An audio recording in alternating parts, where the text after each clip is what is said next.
Hello, everybody. Joe Lucey here with this week's Market Huddle, December 13th. Who'd have believed that we're down to just a couple weeks before the end of the year? And that's really what this week's Market Huddle is going to be about. I'm going to focus on a couple of year-end planning things that you'll want to make sure you have on your radar. Some of these are things that will have to be done here between now and the end of the year. And some of it's kind of maybe some things we want to start thinking about as we get into next year. But with that said, kind of the sub topic here. So year-end strategies, gift it, give it, gain it, lose it, max it, or use it. So hopefully this works out well here. Good morning or good afternoon, I guess, Sharon. So, all right. So this is that disclaimer we use. We've seen this before. I'm not anything we talk about could be forward-looking. Market results could be different than anything we talk about. I'm not an attorney. I'm not a CPA. We do a lot of tax planning here, though, and we're registered as an investment advisor with the Securities and Exchange Commission. So that's what this all means. Let's start with the first one, gifted.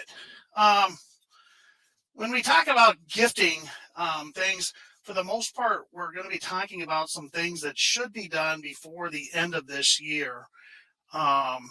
Give me just a second here. There we go. I'm going to turn off the video here.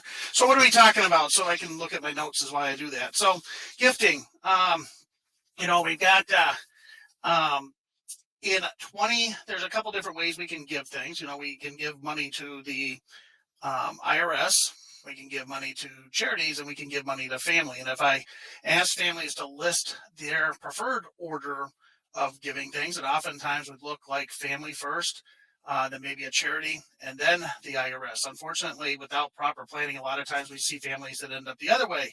IRS gets first dibs, and then we're left doling out any kind of gifting we may want to do to family or charities after the IRS has taken their piece. So we don't like to do that here at Secured Retirement. We want to make sure that we don't always do it that way. And since it is the season of giving here, we want to make sure that we get an opportunity to do this right. So keep in mind, if I want to give money to family, I can currently, this calendar year, 2021, I can give $15,000 to anybody I want to, and there is no tax consequence to ourselves or to the recipient, the person that would receive this. So we're talking about giving money to children. If you've got two children, well, you can write a check here on December 31st, $15,000 to each of them.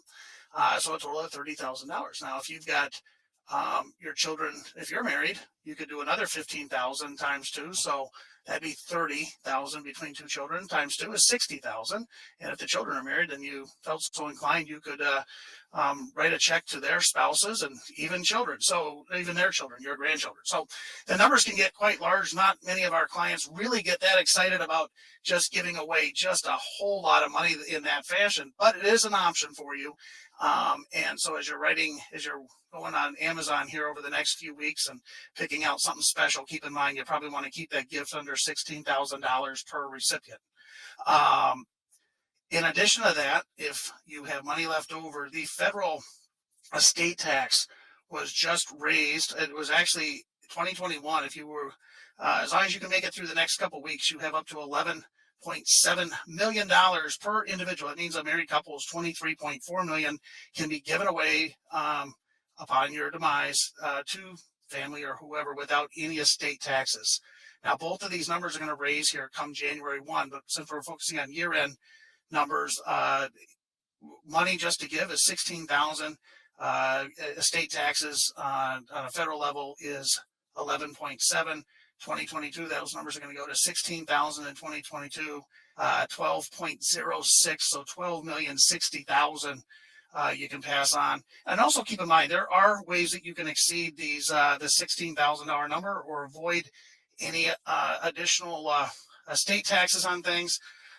If you write a check out directly to a medical facility for medical bills, that can exceed $16,000. You can also do it for tuition, or you can make, obviously, charitable contributions. We're going to talk more about charitable contributions in another one of these slides, but it has to be a qualified charity, meaning they probably are registered as a 501c3.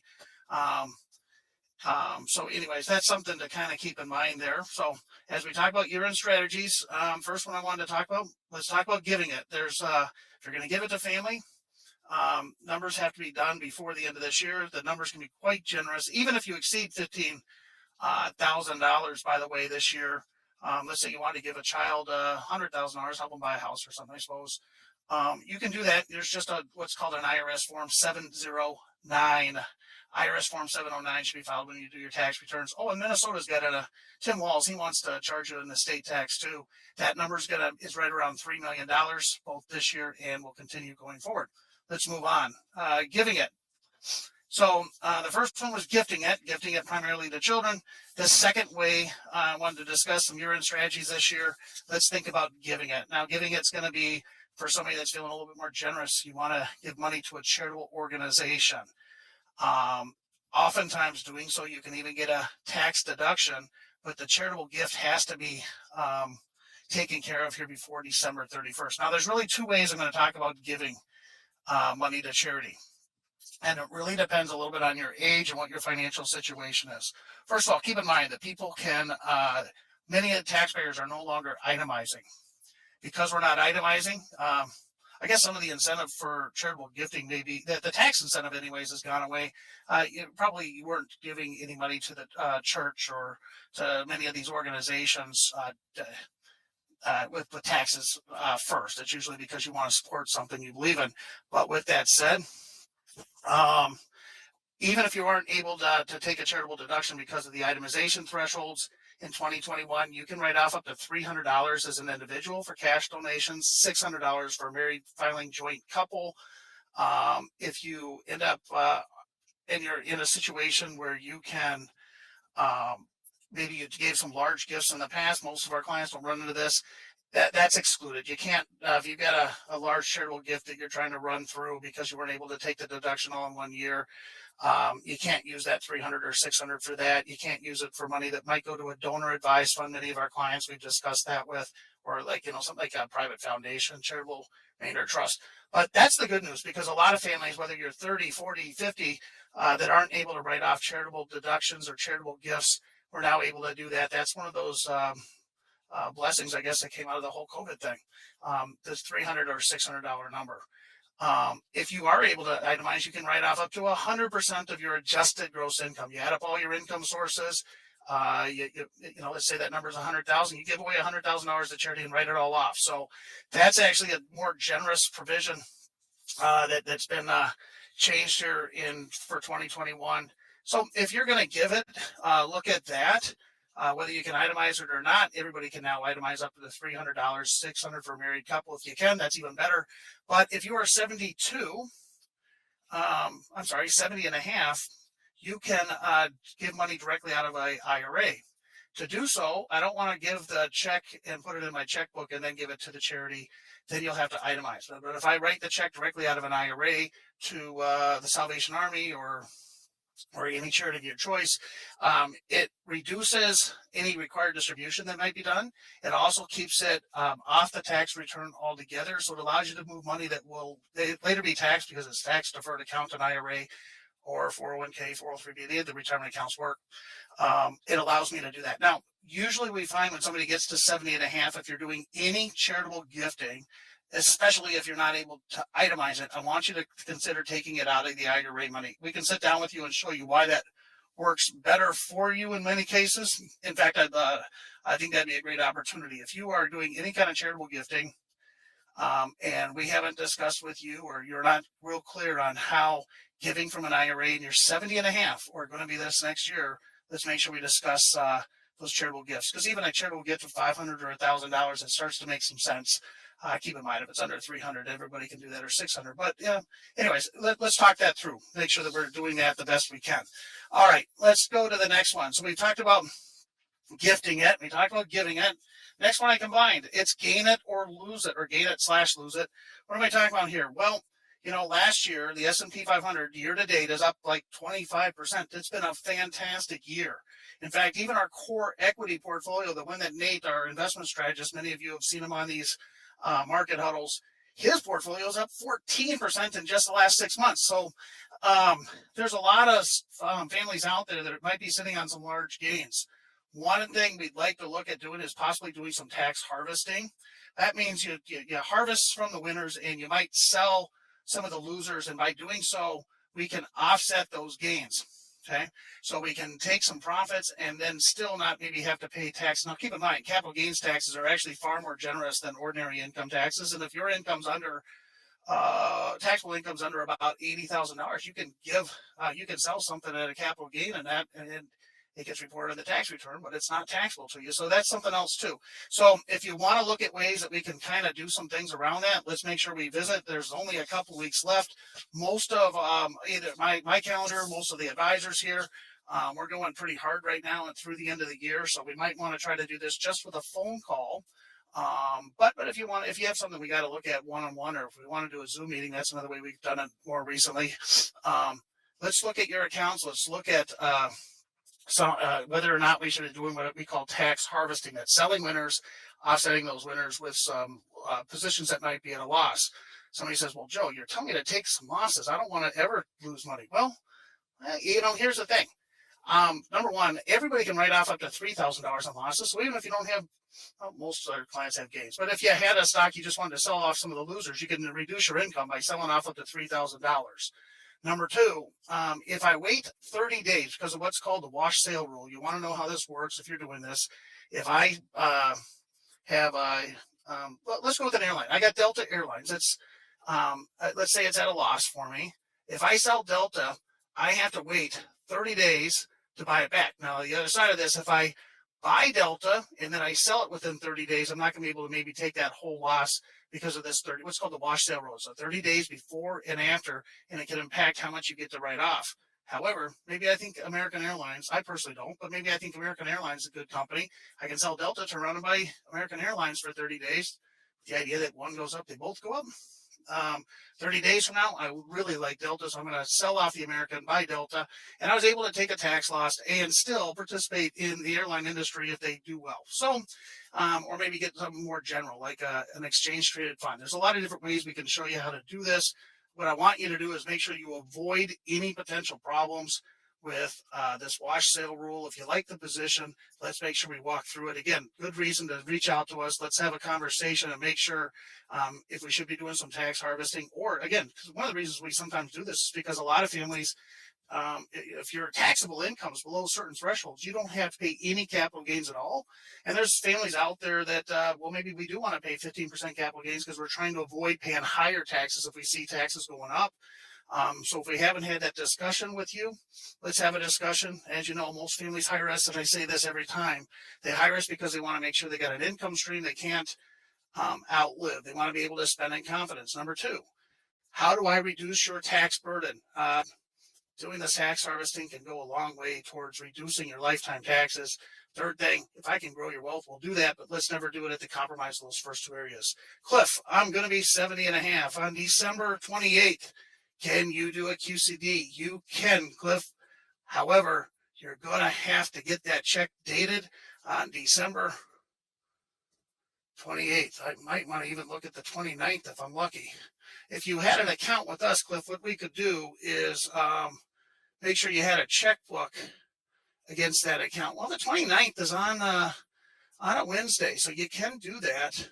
I would guess the markets will be open on the 30th and then closed on the 31st. I'm pretty sure that's going to be early half day on the 31st. I'll have to double check. I don't even know when I'm going to have time off here at the end of this year. I should.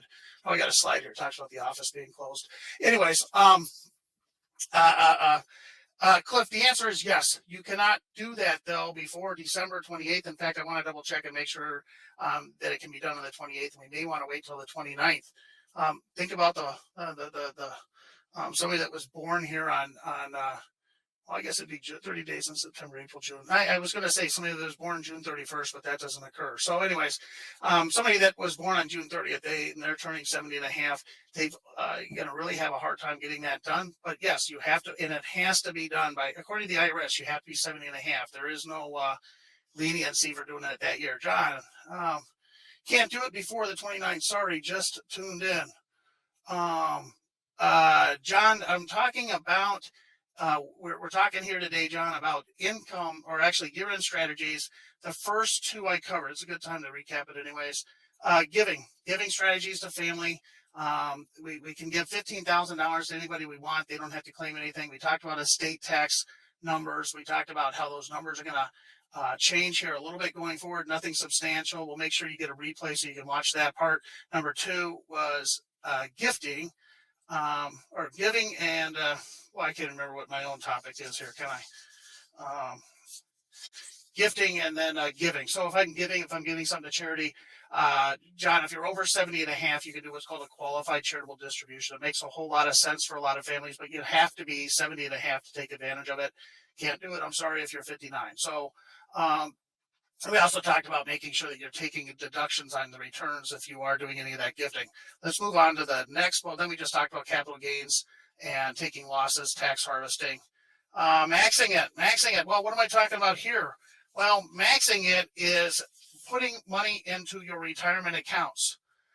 All right. So we know that if I'm making employer contributions into employee contributions into a 401k or 403b, the most I can get into a 401k, if you're under 50 years old, is $19,500. If you are over 50, you got a catch-up provision. That is an additional $6,500. So over 50, I can get $19,500. If I'm over 50, I can also do another $6,500. The trick here, the problem with this is going to be if I'm trying to do that and I've got an employer plan, unless I am the employer and employee, it might be really hard to get that last to max out that contribution, even if you wanted to, because you got to have a payroll. So some of us are maybe getting paid here at the end of the month on the 31st. You can talk to your HR department, see if they'll allow you to max out that. This also works for simple plans, SEP plans, Roth IRAs, traditional IRAs. They all have their numbers, 19,500 and 6,500 for 401ks, 403bs, and tax-deferred accounts at the 457 plans. Usually you work for a government entity. Simple plans is 13,500 plus another 3 for a catch-up, so up to 16,500. SEP IRAs, simplified employer plan. It's usually used just by the employer. If you have employees as under the employer. But anyways, the max that can go into there is about 58,000. We oftentimes are recommending more of the traditional 401k now with most of our clients that qualify for SEP. If we've got a SEP, let's have that discussion. It doesn't make sense if you're going to retire next year, though. So anyways, and then Roth IRAs, traditional IRAs, there's some rules around this, 6,100 or 1,000. Now, all of these are going to go up next year, except for the Roth and the traditional IRA. The number you can put into a traditional IRA or a Roth account is going to stay 7,000 if you're over age 50. Everybody else, the 401k, you're going to be able to stuff another $1,000 into that account. Simple plans are going to go up $500. SEP IRAs actually go up $3,000. We can get together with you on that phone call and go over your different thresholds. Also, a lot of you have health savings accounts. If you're under age 65, in many cases, and with a high deductible health plan, you can do an HSA. $3,600 is the individual limit. As a family plan, $7,200, and a catch-up contribution over age 55. Over 55 is an additional $1,000. Here's a little hack. I got a married couple. They might even still have the same HSA, but if I do a family plan with an extra $1,000, I can only put in $8,200. If I did that and split it into 2 individual HSA accounts, $3,600 plus $3,600 is the $7,200. But we also, for both over age 55, get an extra $1,000. It allows you to get an extra $1,000 into that. We can, again, this is one of those things that might be easier to kind of show you individually. John, let's schedule a call. The SEP IRA is an employer, self-employed retirement plan, and we can talk about that and if it makes sense for you, or go into individually what you can be looking at for next year, so, or even this year. So, what do we talk about? Giving, gifting, taking gains or losses, tax harvesting. Just talk about maximizing these 401ks. I got one more to go here, and that is use it or lose it. There are certain things like a flexible spending account. A lot of times we'll see families that end up going through the rest of the year and they forgot to wipe out that FSA. Sometimes all you got to do is run out, get another pair of prescription glasses or something like that. Go to the dentist, try to get fit in for a teeth whitening, or, I mean, there's a lot of different ways you might be able to use this. I remember back in the day, I got my LASIK surgery Boy, my son was 2, so probably about 12 years ago. I got LASIK on December 28th because I had a flex spending account at the time and I needed to use it up. So, anyways, if you have any of that, you might want to make sure you take advantage of that. Final thoughts here. As the year comes to an end, I want to make sure that we all know that you get busy. We're busy with friends, family, coworkers. We're gathering for party celebrations. I hope that everybody enjoys the holiday season, but if you have anything here that we've gone through, I encourage you to give our offices a call. Let's schedule some time face to face. A little harder if it is something urgent. We'll make sure we take care of that for you. But for the most part, let's schedule a call with one of our advisors. I'll give you that number here in a second, but if you want to jot it down, 952-460-3260. Upcoming events. Next Monday's Market Huddle, we are going to be talking income planning for longevity. We're all living longer. What are some things we want to make sure we're planning around that? And then a little friendly reminder, we're going to be closed Christmas Eve and New Year's Eve. So December 24th, December 31st. If you're trying to get a hold of us, you'll want to do that. The markets are open, I know, on the 24th until noon, and I'm pretty sure they're open on the 31st till noon, but I have to double check that. So you can call TD Ameritrade if you're working with us, if you have something that has to be done. If you have any RMDs, any kind of beneficiary changes, any of that, if it has to absolutely get done, I encourage you to get a hold of us sooner than later. I can tell you that last week of the year is always really kind of iffy on whether or not we can get all the service needs done. It's really not a capacity issue on our end. It's with all of the, we work with TD Ameritrade, we work with Fidelity. They both have capacity issues with getting certain things done at the end of the year. So we want to try to give them as much notice on that to get it done. In fact, most of them aren't even guaranteeing that they'll get it done. So sooner the better is always the kind of the rule of thumb on that. So here's how to get hold of us. Call us at this number here, 952-460-3260. Reach out to us at info at securedretirements.com. We'll schedule, we'll figure out a way to get back to you on that. That's monitored at all times. And we got one more of these, or is it two? One or two more here before we are at the end of this calendar year already. And now there will be two. Hopefully everybody joins us on the 27th, and I'm not doing this to myself. But that's okay. If it is, we'll record it. We'll get it off to you, and then you'll get that. So anybody have any other questions here before we cut off here today? Seeing none. Hey, John, I kind of cut you off. I know you came on late. I'd be more than happy to make sure we answer any of the questions, but we'll send you out the replay of this. And Cliff, I know that let's see if there's a way we can help you with your situation there. Quick little recap. These things that we should be looking at before the end of the year. Giving it. You can give money to the family. Keep in mind that after certain thresholds, it can be taxable, but the thresholds are pretty generous. Number two, gifting it to charity. Let's make sure that if you are doing some gifting, again, the primary motivation should not be the tax return. However, we see a lot of families that are leaving opportunities around tax reduction with their charitable gifting. We want to make sure everybody gets what's theirs there. Everybody can gift up to $300 on their tax return. Filing a return is probably the first thing you got to have. But if you file a return up to $300, married couple 6. We talked about tax harvesting. The markets have done great. We had a stock market that's up over 25%. So let's see if there's some harvesting opportunities. You may want to do that. Number one, it just makes sense tax-wise. It could be because you're in a lower bracket, or I'm sorry, the 10 or 12% bracket, so therefore you can actually sell some things without even having to pay tax on it, or you're trying to avoid paying higher taxes down the road. We also have something I can send off to everybody. Here's a little reminder. If you email us at info@securedretirements, I'll make sure I get you a little white paper on some of the ideas that we went over today. Required distributions. We talked about maxing it. Let's make sure we're taking advantage of our 401k and retirement plans and IRA contributions, health savings accounts, and then don't lose it because you didn't use it. Let's make sure if you have something out there like a flex spending account that you are spending that money down so we don't lose out on those opportunities. With that said, I hope everybody has a great rest of their week, and we'll be back next Monday. Again, topic will be longevity planning. People are living longer, so let's talk about some of those things we need to think about with our income planning that we do and what we specialize here at Secured Retirement. So everybody have a great rest of your day, and so long for now.